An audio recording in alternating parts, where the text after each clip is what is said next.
দক্ষিণ কলকাতার সিপিআইএম প্রার্থী সায়রা শাহ হালিমকে ঘিরে বিক্ষোভ দেখানোর অভিযোগ উঠল তৃণমূল কংগ্রেসের বিরুদ্ধে। ঘটনাটি ঘটেছে বালিগঞ্জের মডার্ন হাই স্কুলে। যদিও শাসক দলের তরফে অভিযোগ অস্বীকার করা হয়েছে। জানা গিয়েছে, বালিগঞ্জের ওই স্কুলে সিপিআইএম এর এজেন্ট হিসেবে ছিলেন সিপিআইএম নেতা সূর্যকান্ত মিশ্রের মেয়ে। তাকে বসতে বাধা দেওয়ার অভিযোগ ওঠে তৃণমূলের বিরুদ্ধে। সেই সময় ঘটনাস্থলে পৌঁছান সায়রা শাহ হালিম। তাকে ঘিরে বিক্ষোভ দেখানো হয় বলেও অভিযোগ।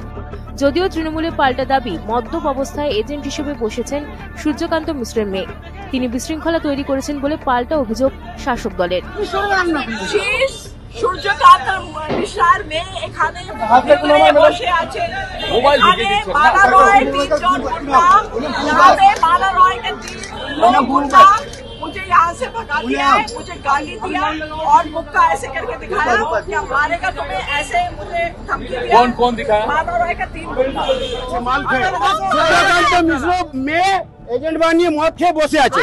হ্যাঁ, যান আপনি টেস্ট করিয়ে নিন, যাচ করান, মদ খেয়ে বসে আছে সকাল দিয়ে।